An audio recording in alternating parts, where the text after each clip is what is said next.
Nagaland State Entrance Examination.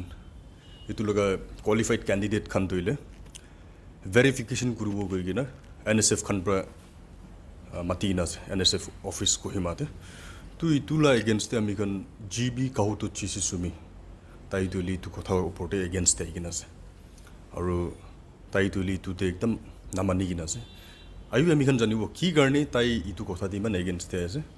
Yes sir, welcome to Dimapur to the once again. Thank you for having me again. Okay. Sir, NSF to elect the apex body as students kan la aru tahan la press te release te tahan goigina se itu verification to le naga by blood indigenous khan garne check kuru le garne tahan itu matila se to apni kili man against the. In the first place, what is the meaning of Nagas by blood? Key tribe, Naga key tribe la kotha koise. Those students as in way, aren't they student leaders? Aren't they supposed to be educated? Don't they know that in Nagaland there are other communities apart from the Nagas who are recognized as indigenous? So who are they speaking for? In what sense of the term do you call them an apex body? They do not have the support of the Eastern Naga tribes of Nagaland. The NSF has become the puppet of the Manipuri Nagas. I've said it earlier in a Northeast Live interview with Mr. Wasbir Hussain. I called this Naga Hoho and NSF auxiliary units of the NSNIM, and I stand by my words. If they know of any non-eligible candidates who have been selected, then name them. Why harass people? Who gives them the power? What authority, what law gives them the power to summon anyone? They have no standing under Naga customary law.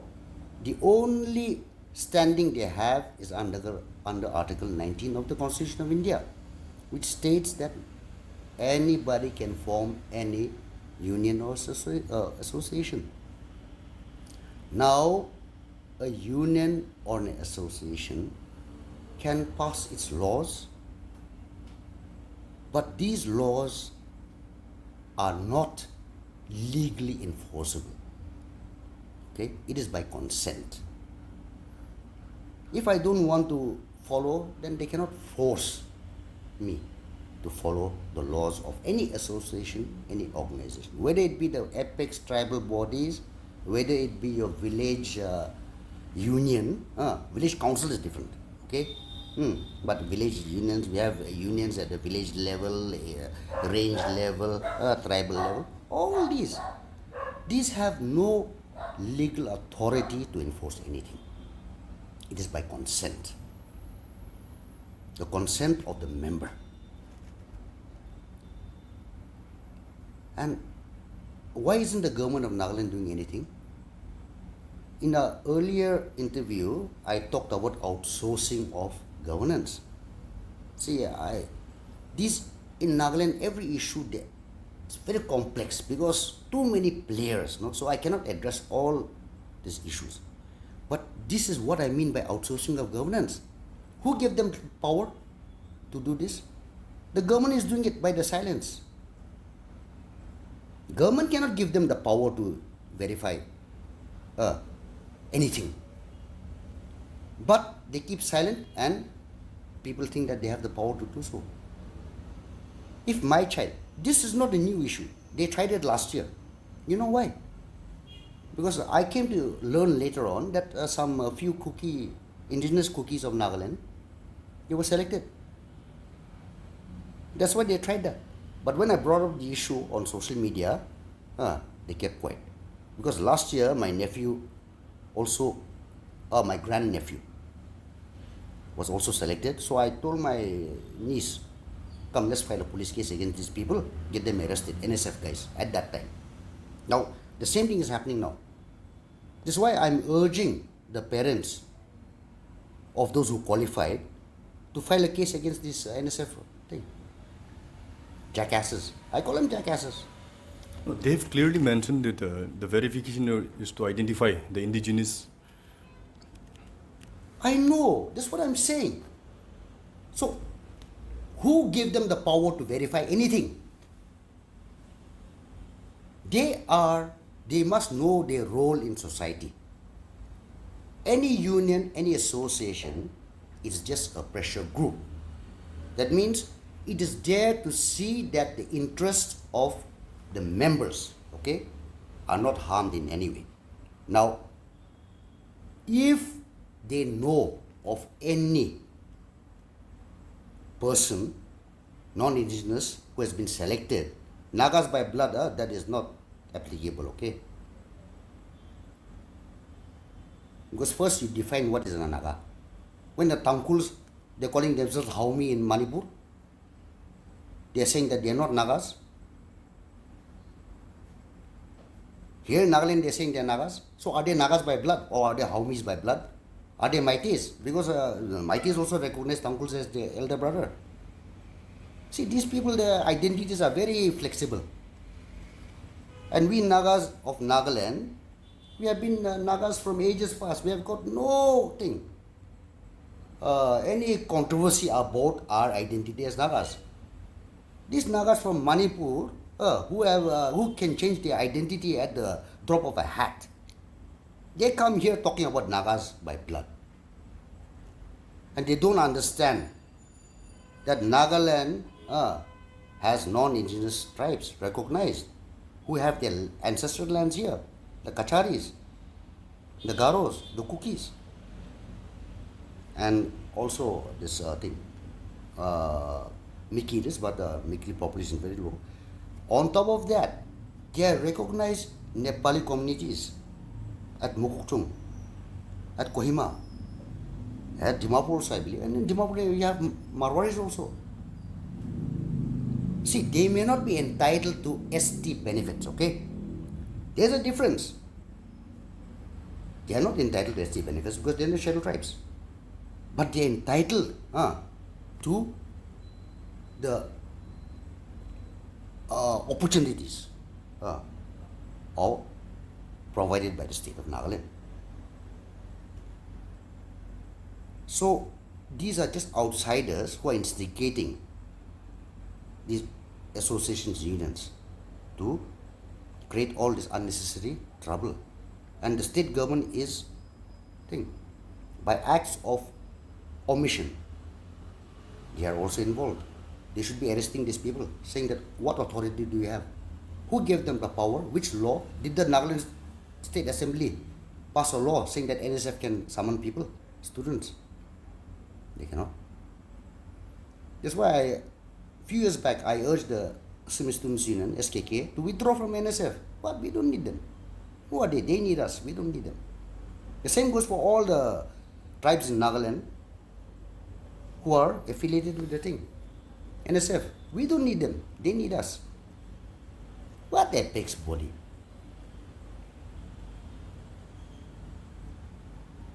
So, we have to understand our role in society, our powers in a society. Who are they to ask all, I don't know who are the candidates who have qualified, where they live. But you expect a qualified candidate from Noklap, Kifri, Tuengsang, Mon, Mokokchung, Znaboto, Dimapur. You expect them to come with their guardians to Kohima? How much money do you think they're going to spend? The bus fare alone will cost them a few thousand rupees. So this bloody NSF, a no thing, a powerless body is asking the children and the parents and guardians of the qualified to spend 20,000-30,000 rupees just to come to the office. They are exploiting the people. Their role is to check the list and see if there are any non-indigenous or non-qualified people and bring that to the attention of the proper authorities. They are not an authority. They have no authority.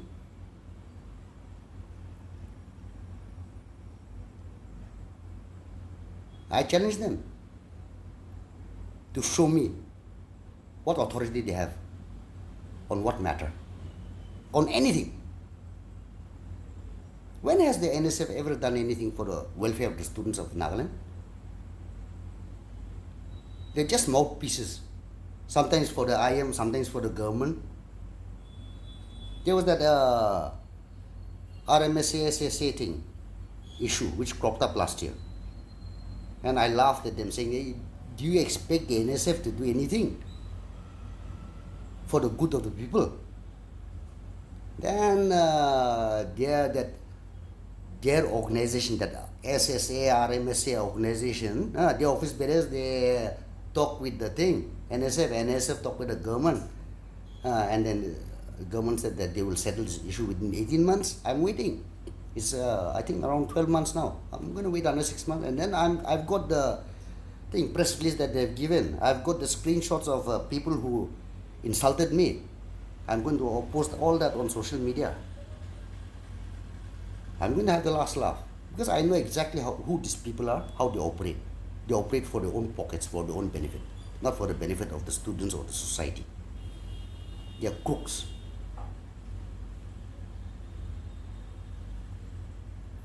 Any suggestions? Any suggestion? My suggestion is, well, don't go. Why should the people go? Why should they spend their time and money for a fruitless exercise? Who is this NSF here? Are they paying for the scholarship? Are they paying the scholarship or whatever it is for the courses that they're asking people to come to verification to them? Who are they? Use your brains. Think. Who are these people? Nobody's here.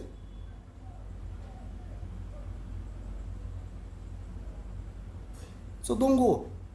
Let's see what they can do. I challenge people here, stand up for your rights. Don't always be like cowardly sheep, no? Obeying every Tom, Dick and Harry who gives a summons, who tells you to come here, go there. Why should we have to go? Why should anyone have to go? On any matter to the NSF for anything? Who are they? Unemployable,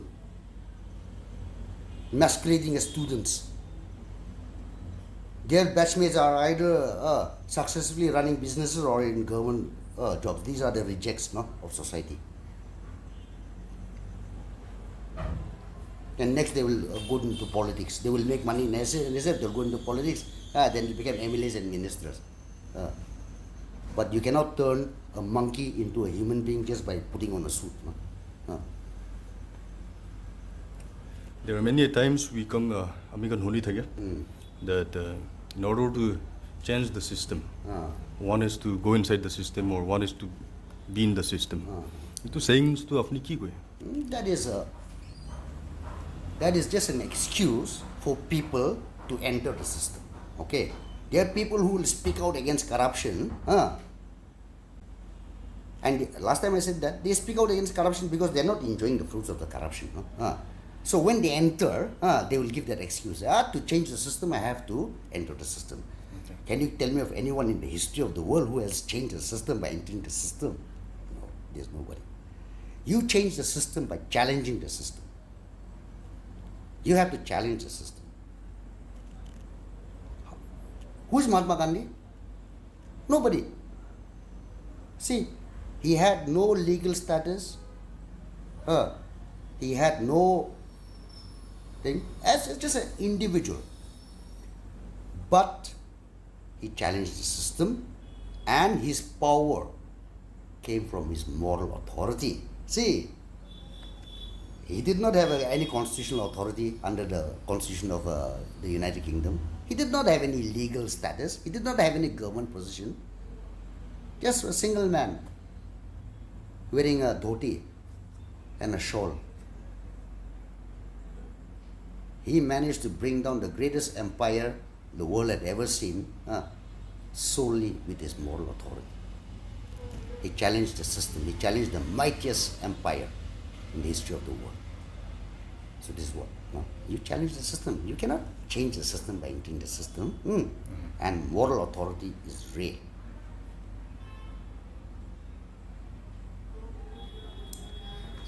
Finally, we have one question with you. There are many people saying that the government, they are concentrating the development projects in one particular region or place. Apni ki kohi to the? Okay, let us examine it without bias, okay? Now, in the 80s, up to the 70s, the Nagaland government functioned, as far as I know. I was still a boy then, but then I could see how things were going, and then there was, my father was quite a leader in the society. So people used to come, used to discuss. They never discussed tribalism, okay? They never said one tribe is having this advantage or that advantage. It was only in the 80s. Then S. Jammer, Dr. S. Jammer, major part of the 80s, he was the chief minister. And Rio, when he contested in 2003, he even said that Nagaland cannot belong to one tribe alone. Nagaland cannot be controlled by one tribe. He meant Dr. S. Jammer and our tribe. Now, the same is being said of Rio. That other people are saying that Nagaland cannot be controlled by one tribe, the Angami tribe. Now, in the 80s, were all 60 MLAs from the Ao tribe. Right now, all 60 MLAs from the Angami tribe. Our own tribes people are involved. Okay? Maybe one tribe is getting a little more, but all our tribes are benefiting. The problem is only the corrupt from our tribes are benefiting. The common people are not benefiting. What benefits did Dr. S.M. bring for the Ao tribe as a whole during the 80s? What benefit is Rio bringing for the Angamis as a whole now? All the developments that he's putting into supposed Angami areas is places where he has interests, okay? Places where he profits in one way or the other, either through influence or through money. Now, some people have brought up the shifting of the NIT office from Hovku village to somewhere in Tumu. I've been there also, okay? Now, my nephew, Mr. David Shuku, son of the former Speaker of Nagaland, Mr. K. Shuku, he's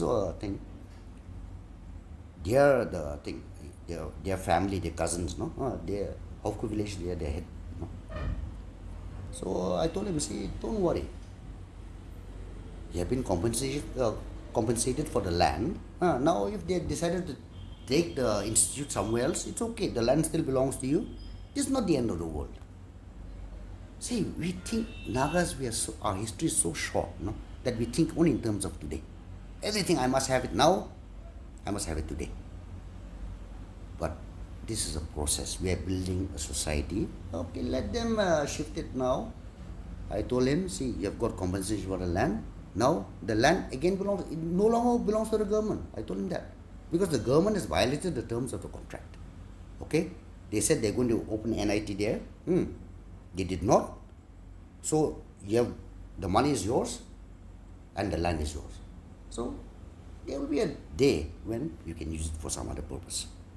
So, this is my advice to all Nagas who are saying that, see, even among our tribes, recently there was in the Konyak area, shifting of one ESA headquarters from one village to the other. Okay? We do it all the time among ourselves also. No? So we should not blame the entire tribe. See, I've got friends. People talk, all this thing on social media, but I've got friends from tribes across Nagaland, okay? Very good friends. I know that there are people who hate Rio more than I do, Angamis, who hate Rio more than I do. Because they feel that he's defaming the entire Angami tribe. But I tell him, don't worry. No? Just because some people say that, blame the entire Angami tribe, it does not mean it's true. And don't worry.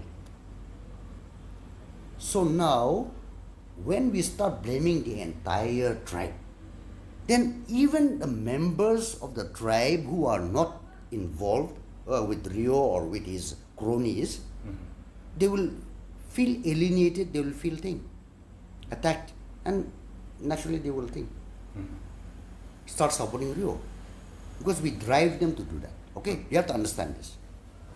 You want to blame Rio, you blame Rio. Don't bring the Angami tribe into it. Don't bring the Tenimias into it. Because these people, they are doing this. Rio is trying to bring the entire Angami tribe to his defense. Trying to bring the entire Tenimia to his defense. No, and when we are falling into his trap. If we start talking about Angamis, we will start talking about Tenimias. No. See, I'm giving the example of Rio and Angamis because he's the CM. Okay, this applies to every aspect. Okay, every tribe. Our tribes are there along with Rio. Now, the DC office complex, if anyone objects to it, then go to our ministers and MLAs. There are 5 from Dimapur. Dimapur 1, 2, 3, Kaspani 1, 2. Why aren't we going to them? Why are we blaming Rio and the Angamis? Because we are listening to the voice of the people who are objecting to the shifting of the DC's office. But we have not heard the voice of those who are in support of it. Now, these 5 MLAs, they are MLAs before being ministers, these 5 MLAs, they represent the people of Dimapur. Maybe they know better than us. For them, it's a numbers game. If they know clearly that more people are objecting, then they will go to Rio and they will tell him, no, we don't want this shifting, because next election I will lose. But they are not saying anything. Use your brains. God has given us brains for a purpose. To use it, to judge things. Don't just fall blindly into the trap of some people. So, this concentration, the apparent concentration of all the development in Angami land, yes, I'm not saying it's not true. What I'm saying is it benefiting all the Angamis?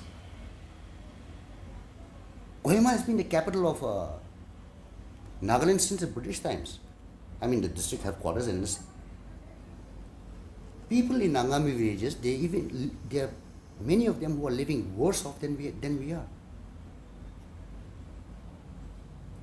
The poor of the Angami are no different from the poor of the Sumi tribe, the Ao tribe, the Lotha tribe. We are only looking at those 1 or 2 who are making money. We are not looking at those who are suffering. I look at the people who are suffering. So, the airport, okay, another issue. Now, Dimapur airport, take a look around. I've asked people why. Then they say that encroachment is there everywhere. See, we are stealing land. No? Maybe we don't want to, this office to be shifted to Chumu, because there too we can't steal land. No? Here too we can steal the Kachari land, we can steal the Garo land. No? But we can't steal Angami land. No? That's why maybe. Encroachment, everything is airport cannot expand. Now, we are saying that Rio has taken it to Kohima. So, where in Kohima? You tell me. Where exactly in Kohima? It is not anywhere near Kohima town. I believe it's some 40 kilometers away from Kohima. And whose land is it? We're talking about, the land does not belong to all the Angamis, no? That all the Angamis are going to get compensation, no? You check. I cannot say because I don't have a written thing, but I've been told that Rio has bought up all that land for the airport. I don't know. Maybe not, but that's what I was told by someone. So it is not the Angami tribe who's benefiting, it is Rio. And all of us are losing because Mr. Leonard Iyer, principal of City Law College, he's the first Naga fighter pilot. Very honest man, very straightforward. We were discussing this issue. And he said that airports are not built in hilly areas for a reason. Landing in crosswinds is very dangerous. No? World's most dangerous airport is in Nepal. They have got only hills, no? So they have to make it in the hills. No? But here too, it's not necessary that we build it there. But anyway, So whether it will be built or not, let us see. Meanwhile, the money is not gone to the Angami tribe. No, it's gone to one person or two persons, maybe. So let us not. No. Medical college also. I've been waiting for it to open. Which college? Medical college. Medical college. Somewhere in Kohima, there also in Kohima district. So let's see. For me to let it be in Kohima, let it be in Mukokchu, let it be in Singapore, at least be there. So that somebody can. Just because it's Kohima, say the medical college, just because in Kohima it doesn't mean only Angamis will be admitted. Now just because in Singapore it doesn't mean only Sumis will be admitted. So try to understand the reasons why people protest. Try to understand what it's worth protesting about. Try to understand what it's worth making an issue about. See, I tell my Angami friends, among the Nagas, Angamis were, when I say Nagas, I mean, because I had contact only with these 4 tribes. I mean the Aus, Angamis, Lothas and Sumis, okay? Among the 4, before Rio, Angamis were considered the most honest. But after Rio, they become like us. No? So Rio is defaming the Angami tribe. No? I keep telling them, they also laugh. No? And in a way, it's a fact. Angami people are very straightforward. We call them stubborn. No? Why? Because we cannot convince them to become like us. No? They're very straightforward. What they think, they do it straight. No? There's a thing, I'll give an example. Okay, true story. My brother, sometime in 1973-4, he got a contract to build a retaining wall at Kohima. The tank was there. Nowadays, that petrol pump and all that, okay, no, it's gone. But previously, my brother got a contract. It was for, I believe, 6,000 rupees. That time it was a big amount. So he got this Bihari stone wallas, no? Radha workers, and for 25 paisa per stone, no? That he made that thing. But my father said, see, you're a student, you go and study. I will complete this for you, and I will send you the money. So my brother went away. Then my father got Angami people to make it. And these Angamis, they charge 50 paisa per stone, double. Then they built it, the engineer came. He was so surprised at the quality of the work that he doubled the amount of the contract. See, Angami is straightforward, no? You make a deal with them on an issue, they will stick to the thing, no? And they will do their best. Just a small example. So from sources I've come to learn that you are forming a political party. And at the same time, many of the viewers, they say that why don't GB Kahuto Chishi, he come down to the mainstream politics. What is your message? Yeah, I think I've said it in your previous interviews. We have had a number of interviews. So I said that before I formed the CPN, Concerned People of Nagaland, I was in discussions with some young people to form a political party, PLP, Progressive Liberal Party. And right now also, my good friend Mr. Witsete Joseph, lecturer at Patkai, he's working on a constitution, the foundations for which was sent to me by my friend Mr. Indigem. Okay, so we have to go through the formalities, no? Like drafting our constitution and all that before we can get approval from the Election Commission of India. And I cannot give my full time to that also. And I'm also not properly qualified, no? So I need help, no? So they're helping me out. Let us see how things come out. Now the thing is, as we discussed earlier, people will think that I'm entering the system. No, I'm going to challenge the system. I'm entering a constitutional process, okay, to challenge the system of corruption in Nagaland. Now, there's a very big difference. Contesting for elections does not mean that you're entering the system. You're taking part in a constitutional process. Okay. And I'm going to challenge the system just by my contesting. I don't have to win. You mark my way, you see, there'll be. No, I'm not out to win. But I am out to shock people, to scare some people also. Because I am going to open the possibility for honest people to contest in the elections. At the same time, people say that once a person get involved in politics, even the bal kotha koile bhi piche de change hui jaye. Just because Nagas do that or Indians, no? See, Principle. you have to understand, okay, the countries. A country, its origins. Now, I keep saying this. Look at the European countries. European countries, they are very honest. Dear politicians, they don't think, get involved in all these scams. Now the example, the next is the US and India, democratic countries. The US is only 200 years old. The Europeans, the democratic principles that they have, they use, the separation of church and state, they have fought for centuries for this. They know the value. They have shed blood. Whereas the Americans and the Indians, we have just adopted it, okay? We don't understand the underlying principles behind democracy and the institutions. When you look at the parallels between the Indian and US government, no, it is very similar, okay? The level of corruption, Americans, they're very good at the thing, media. So they hide, no? But look at their involvement. Since the Korean War, every major conflict that the US has entered has been only for the economic interests, not for humanitarian purposes. If it was for humanity, only once they did it for humanitarian purposes in Somalia and they withdrew. They didn't long-term engagement there. Congo has been on fire since the 60s. America has never even mentioned the Congo. Now things like that, no? And very similar, okay, the US and India. Whether it's the judicial system also. See, India also judiciary, no?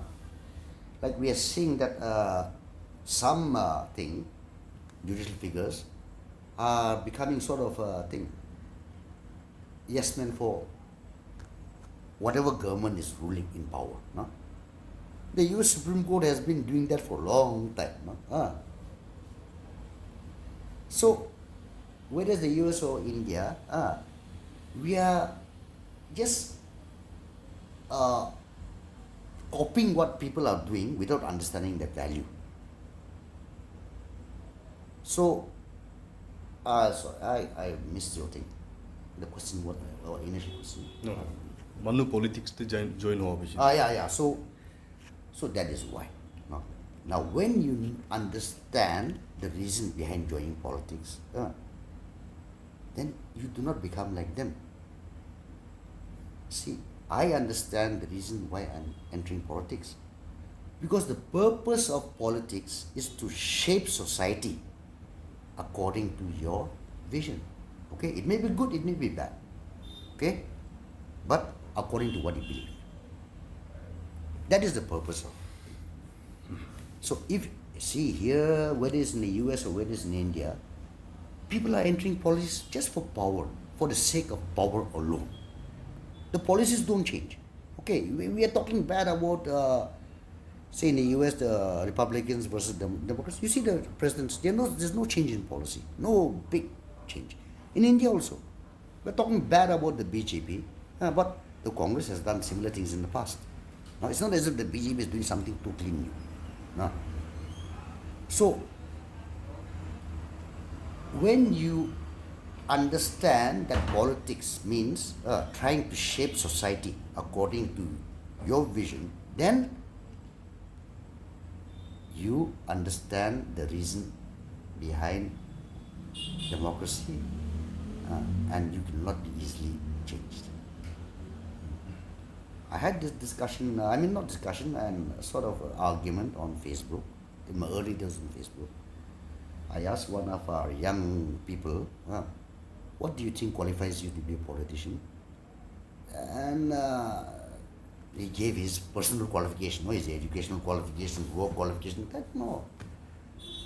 The underlying principle, the qualification to be a politician is the desire to serve your country, to serve your nation, to serve your thing. That is the qualification. But we have unqualified people entering politics in India, in Nagaland.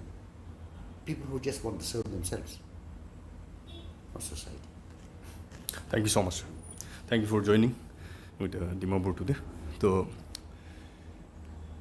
GP Kahuto Chishi, Amigan Tailo the Balrajanise. Aro, yes, they the Northern political party into form Kurla say it, process there's into Garne, all the best. And yes, if you want to meet him personally, discuss suggestions, can low Munjay, you can call him directly or his email. Messenger. Just Yeah. my Facebook thing. He's ready to meet, talk, discuss. Thank you so much. Thank you. Please do subscribe the channel. Thank you.